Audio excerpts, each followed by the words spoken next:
بسم اللہ الرحمن الرحیم قل ان کنتم تحبون اللہ فاتبعونی یحببکم اللہ صدق اللہ و صدق رسولہ النبی الکریم یا رب صلی وسلم دائما ابدا علی حبیبک خیر الخلق کلہم۔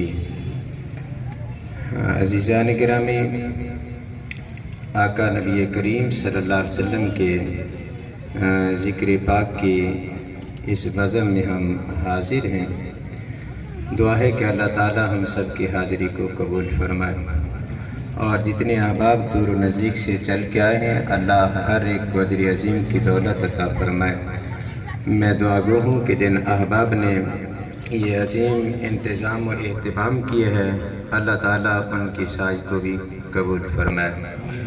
یقیناً آپ بار بار علماء سے سماعت فرما رہی ہوں کہ وقت بہت تھوڑا سا ہے تو زیادہ گفتگو کرنا مناسب بھی نہیں ہے۔ میں ایک دو باتیں آپ سے عرض کرنا چاہوں گا، دعا کیجیے کہ اللہ تعالیٰ کلمات حق بولنے کی توفیق بخشے۔ سب سے پہلے یہ بات سماعت فرمائیے کہ جب میلاد النبی صلی اللہ علیہ وسلم کے پروگرام ہوتے ہیں، رسول اللہ صلی اللہ علیہ وسلم کے ذکر پاک کی محفلیں سجتی ہیں تو بہت سے شوشے بھی چھوڑے جاتے ہیں، بہت سی غلط باتیں بھی کی جاتی ہیں، خود کرتے نہیں ہیں، دوسروں کو کرنے نہیں دیتے۔ تو اس سے ہمیں گھبرانا نہیں ہوتا۔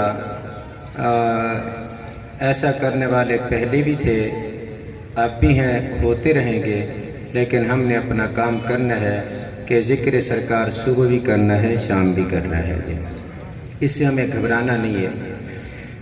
اور ایک بات جو میں بار بار مجھے احباب نے بھی اس کی طرف متوجہ کیے ہے وہ میں آپ سے شیئر کرنا چاہوں گا کہ رسول اللہ صلی اللہ علیہ وآلہ وسلم کا ایک ہے مشن اور دوسرا سرکار کی آمد پہ جشن۔ احباب اس طرف جاتے ہیں، کہتے ہیں ہمیں مشن اپنانا چاہیے نہ کہ جشن کرنا چاہیے۔ اس حوالے سے پہلے یہ بات ذہن نشین کیجیے گا، مشن کہیں، نبی کریم صلی اللہ علیہ وسلم کا مشن کہیں، نبی کریم صلی اللہ علیہ وسلم کی تعلیم کہیں، نبی کریم صلی اللہ علیہ وسلم کی سیرت کہیں، رسول اللہ صلی اللہ علیہ وسلم کا اسوہ حسنہ کہیں، تو بات ایک ہی ہے، لیکن ان میں تضاد کرنا کہ مشن اور چیز ہے، جشن اور چیز ہے، جو مشن مناتے ہیں وہ اپناتے ہیں، وہ جشن نہیں مناتے، جو جشن مناتے ہیں وہ مشن نہیں اپناتے، یہ بات مناسب نہیں ہے۔ میری بات پر اگر توجہ فرمائے تو میں اس مسئلے کو حل کرنا چاہوں گا۔ یاد رکھنا، جو مشن اپناتے ہیں وہ جشن بھی مناتے ہیں۔ اگر ہو سکے ایک بار سبحان اللہ کہہ دے تاکہ میں ایک بات آگے بڑھاتا ہوں۔ جو مشن اپناتے ہیں وہ جشن بھی مناتے ہیں، ان میں تضاد نہیں ہوتا۔ غور کرنا، میرے آقا نبی کریم صلی اللہ علیہ وآلہ وسلم کے سب سے اولین جو شاگرد ہیں، سب سے پہلے جنہوں نے نبی کریم صلی اللہ علیہ وسلم کے مشن کو اپنایا ہے، آپ کی سیرت کو اپنایا ہے، وہ اصحاب مصطفیٰ صلی اللہ علیہ وسلم ہیں۔ وہ مہاجرین کی جماعت ہے، وہ انصار کی جماعت ہے۔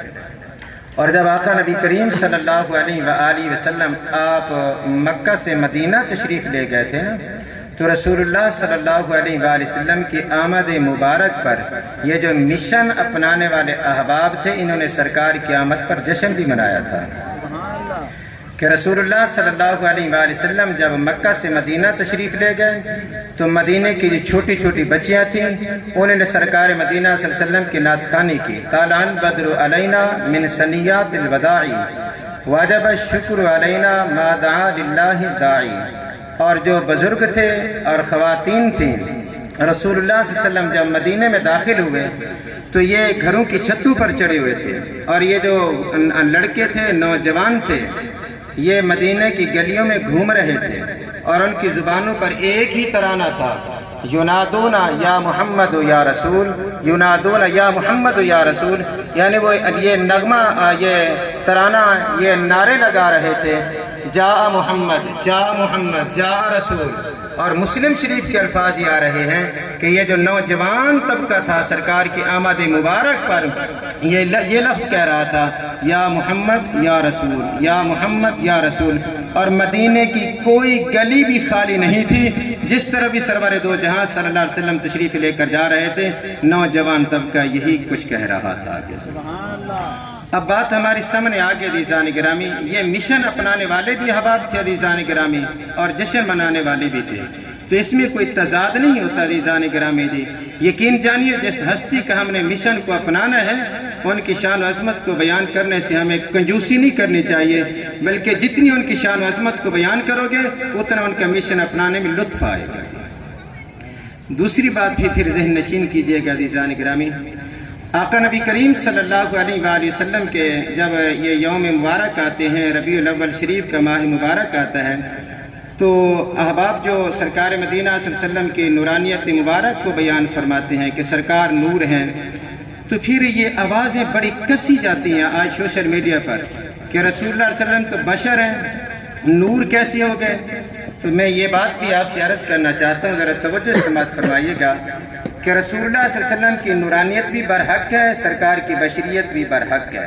ہم اہل سنت ہیں، یہ اہل سنت کا سٹیج ہے، اور میں برملا اپنا عقیدہ پیش کر رہا ہوں کہ رسول اللہ علیہ وسلم کی بشریت بھی برحق ہے، سرکار کی نورانیت بھی برحق ہے۔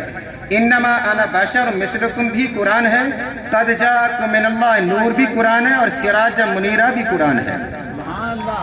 اسی لیے عزیزان گرامی، آقا نبی کریم صلی اللہ علیہ وسلم کی نورانیت کو بھی بیان کرنا، سرکار کی بشریت کو بھی بیان کرنا بالکل جائز ہے، لیکن یہ کہنا کہ جو بشر ہے وہ نور نہیں ہو سکتا، جو نور ہے وہ بشر نہیں ہو سکتا، یہ بات قرآن کے خلاف ہے جی۔ اس لیے کہ فرشتے جو ہیں نا اللہ کے، یہ فرشتے نور ہیں۔ حدیث مبارکہ میں میرا آقا نبی کریم صلی اللہ علیہ وسلم نے ارشاد فرمایا، جعلت الملائکۃ من نور اللہ، اللہ کے جتنے بھی فرشتے ہیں وہ اللہ کے نور سے پیدا ہوئے ہیں، اور ان نوریوں کا جو امام ہے وہ حضرت جبریل علیہ السلام کی ذات مبارک ہے۔ اور جبریل علیہ السلام بسا اوقات آقا نبی کریم صلی اللہ علیہ وسلم کی بارگاہ میں جب تشریف لاتا ہے تو پورے کا پورا لباس بشریت میں تشریف لاتا ہے، اور سورہ مریم کا اگر ہم اس کو پڑھیں تو بات بڑی بالکل واضح ہو جاتی ہے کہ حضرت مریم کے پاس جب جبریل علیہ السلام تشریف لائے تھے نا، فَتَمَثَّلَ لَهَا بَشَرًا سَوِيًّا، بالکل پورے کے پورے بشر بن کر تشریف لائے تھے۔ اور حضرت مریم کیونکہ اکیلی بیٹھی تھی تو انہوں نے کہا کہ میں تو اللہ کی پناہ مانگتی ہوں، تو یہ کیسے آ گیا؟ تو حضرت جبریل علیہ السلام نے ارشاد فرمایا، میں تیرے پاس ایسے نہیں آیا، میں آیا ہوں لآہا بالا کے غلامن زکیہ، تاکہ میں تجھے صاف ستھرا غلام اور بیٹا عطا فرما دوں جی۔ اب یہاں جملہ تو سمجھ میں آ گیا، ہو نور، لیکن اگر بشریوں کو کچھ چیز دینی ہو تو وہ لباس بشر میں آ جاتا ہے۔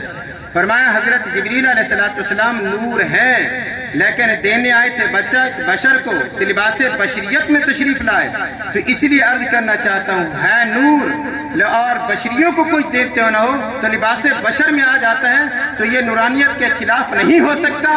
اس لیے میرے کریم آقا کی حقیقت نور ہے، اور رسول اللہ علیہ وسلم لباس بشریت میں تشریف لائے، اس لیے کہ امت کو سب کو جا اپنے عطا فرمانا تھا۔ سبحان اللہ۔ اور تیسری بات بھی یہ ذہن نشین کیجئے گا عزیزان گرامی، اس موقع پر یہ بھی بہت بڑا واویلا کیا جاتا ہے کہ رسول اللہ صلی اللہ علیہ وسلم کی جو ولادت باسعادت ہے وہ 12 ربیع الاول کو نہیں ہے جی۔ یہ بہت شور مچ رہا ہے اس وقت جی۔ میں عرض کرنا چاہتا ہوں عزیزان گرامی، آقا نبی کریم صلی اللہ علیہ وسلم کی 12 ربیع الاول سوموار کے دن مکہ شریف میں اور صبح صادق کے وقت جو آپ کی ولادت باسعادت ہوئی ہے نا جی، اسے عام بندے روایت نہیں کر رہے، سرکار کے 2 صحابی روایت کر رہے ہیں جی۔ اور آقا نبی کریم صلی اللہ علیہ وسلم کے ایک صحابی کا نام حضرت جابر ہے، اور دوسرے صحابی کا نام حضرت عبداللہ بن عباس رضی اللہ تعالیٰ عنہ ہے۔ یہ دونوں نبی کریم صلی اللہ علیہ وسلم کے جلیل القدر صحابہ میں سے ہیں جی۔ البدایہ والنہایہ میں یہ بات لکھی ہوئی ہے کہ یہ دونوں احباب، یہ دونوں صحابی اس بات کی روایت کر رہے ہیں کہ نبی کریم صلی اللہ علیہ وسلم سوموار کے دن 12 ربیع الاول کو پیدا ہوئے تھے، دنیا میں تشریف لائے۔ اب اس کے خلاف کوئی دلیل ہوگی تو اس وقت مانی جائے گی جب اس کے مقابل کی ہو، اور یقین جانیے کتب کا اگر مطالعہ کرنے اس کے مقابلے کی کوئی حدیث نہیں آئے گی۔ اس سے پتہ چلتا ہے کہ اصحاب رسول صلی اللہ علیہ وسلم اس بات کو تسلیم کرتے تھے، مانتے تھے کہ سرکار کی ولادت باسعادت 12 ربیع الاول کو ہے جی۔ اور چوتھی بات میں آپ سے عرض کرنا چاہوں گا اس حوالے سے، یہ بھی کہا جاتا ہے آج کے دن کے موقع پر کہ 12 ربیع الاول کو تو سرکار کا وصال ہے، اور یہ بہت بڑا شوشہ چھوڑا جاتا ہے عزیزان گرامی۔ میں اس کو بھی حل کرنا چاہوں گا کہ آقا نبی کریم صلی اللہ علیہ وسلم کا جہاں تک وصال کا تعلق ہے، ہم اہل سنت مانتے ہیں، یاد رکھنا، ہم اہل سنت مانتے ہیں نبی کریم صلی اللہ علیہ وسلم کے وصال کے قائل ہیں، وفات کے قائل ہیں۔ ہاں، آقا نبی کریم صلی اللہ علیہ وسلم کا وصال بھی ہوئے، وفات بھی ہوئی ہے، اور اس کے بعد اللہ رب العزت نے آپ کو پہلے سے بھی بہتر زندگی عطا فرما دی ہے۔ قرآن مجید فرقان حمید اسی کو ارشاد فرماتا ہے وَلَلْآخِرَةُ خَيْرٌ لَكَ مِنَ الْأُولَىٰ۔ لیکن آئیے نبی کریم صلی اللہ علیہ وسلم کی کیا وفات 12 ربیع الاول کو ہے؟ اسی مسئلے کو میں عرض کر کے بات کو ختم کرنا چاہوں گا۔ یاد رکھنا، میرے آقا نبی کریم صلی اللہ علیہ وسلم کے جو وصال ہے وہ سوموار کے دن ہے، اس میں کوئی شک نہیں۔ آقا نبی کریم صلی اللہ علیہ وسلم کا جو وصال مبارک ہے، دنیا سے جانا ہے، وہ سوموار کا دن ہے، چاشت کا وقت ہے۔ اور اس سے پہلے میرے آقا نبی کریم صلی اللہ علیہ وسلم نے کئی دنوں سے صدیق اکبر رضی اللہ تعالیٰ عنہ کا اپنا مصلی عطا فرما دیا تھا کہ صدیق اکبر رضی اللہ تعالیٰ میرے آقا کے مصلی پر کھڑے ہو کر نمازیں پڑھا رہے ہیں جی۔ اور آج جس رسول اللہ صلی اللہ علیہ وسلم کا جس دن وصال مبارک ہونا ہے نا، اس دن کی صبح کو جب صدیق اکبر رضی اللہ تعالیٰ مصلی پر تشریف لائے تو میرے آقا نبی کریم صلی اللہ علیہ وسلم نے گھر کے پردے کو اٹھایا اور تمام اصحاب کو اپنا جلوہ دکھایا جی۔ اور صحابہ یہ ارشاد فرماتے بس وہی دن تھا نبی کریم صلی اللہ علیہ وسلم کے دیدار کا، اور اسی دن چاشت کے وقت آقا نبی کریم صلی اللہ علیہ وسلم کا وصال مبارک ہو گیا جی۔ اس میں کوئی شک نہیں ہے سرکار کا وصال سوموار کے دن ہے، لیکن اسے کہیں کہ 12 ربیع الاول تھا، یہ دنیا کا کیلنڈر اس کو جھٹلا رہا ہے۔ جو ورلڈ کیلنڈر ہے عزیزان گرامی، آج 14 صدیاں پیچھے چلے جائے عزیزان گرامی، اگر کیلنڈر کو دیکھا جائے گا نا جی تو ایسی مطابقت ہو ہی نہیں سکتی سوموار کا دن اور 12 ربیع الاول۔ کیسے؟ میں آپ کو موٹی سی بات سمجھایا جا رہا ہوں۔ میرے آقا نبی کریم صلی اللہ علیہ وسلم نے ایک ہی حج کیا ہے جسے حجۃ الوداع کہا جاتا ہے، یہ 10 ہجری میں ہوا ہے۔ رسول اللہ صلی اللہ علیہ وآلہ وسلم نے 10 ہجری میں حج کیا، اور ایک ہی حج ہے میرے آقا نبی کریم صلی اللہ علیہ وسلم کا، اور اسے حج اکبر کہا جاتا ہے۔ عرفات کے دن جب حج ہو رہا تھا نا، وہ جمعہ کا دن تھا، جمعہ کا دن ہے، میرے آقا نبی کریم صلی اللہ علیہ وسلم فریضہ حج ادا کر رہے ہیں۔ اب یہ بات تو کنفرم ہوگی نا جی، 9 ذی الحج ہے، عرفہ کا دن ہے، 9 ذی الحج ہے، حج کا یوم ہے عزیزان گرامی، یہ جمعہ کا دن بنتا ہے۔ آگے غور سے سنیے گا، ذی الحج بھی گزرا ہے، آگے محرم بھی گزرا ہے، سفر بھی گزرا ہے، ربیع الاول بھی ہے۔ یہ جو 3 مہینے عزیزان گرامی، ان میں سے کسی کو 29 کا مانے، 30 کا مانے، جو مرضی آئے حساب لگا لیں، سوموار اور 12 ربیع الاول کبھی اکٹھے ہوتے ہی نہیں عزیزان گرامی۔ اسی لیے یہ شوشہ بھی چھوڑنا کہ اس دن سرکار کا وصال مبارک ہے، تو یہ بھی بالکل غلط ہے عزیزان گرامی۔ اور پھر میں عرض کرنا چاہتا ہوں، وصال پر اور ولادت پر جو انعامات ملتے ہیں، کیا اس کے بارے میں بھی شریعت نے ہمیں کوئی گائیڈ کیا ہے؟ یاد رکھنا، جو نعمتیں ملتی ہیں عزیزان گرامی، ان کا شکریہ ادا کرنا چاہیے۔ وہ جب تک تم نعمتوں سے لطف اندوز ہو رہے ہو، فرمایا شکر کرنا چاہیے۔ اور میں عرض کرنا چاہتا ہوں، یہ جو آج ہم شکلیں بچائے پھیریں بھی، یہ بھی صدقہ مصطفیٰ کا ہے جی۔ یہ جہان کی رنگینیاں دیکھ رہے ہو، یہ ذات مصطفیٰ کا تو خیر ہے۔ جب تک یہ جہان موجود ہے، یہ سرکار کے صدقے سے ہم رب کے اس نعمت کا شکریہ ادا کرتے رہیں گے جی۔ لیکن وصال کے بارے میں شریعت نے ہمیں کیا حکم دیا ہے؟ فرمایا 3 دن۔ وصال کا کتنے دن ہوتے ہیں؟ سوگ کے 3 دن ہیں جی۔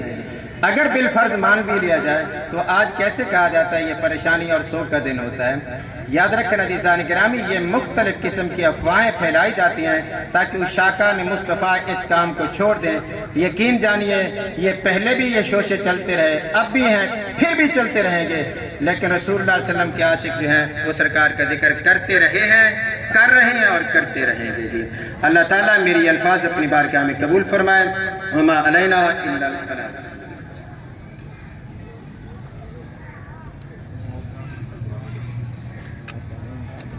استاذ العلماء سرمایہ اہل سنت حضرت علامہ مولانا مفتی الطاف احمد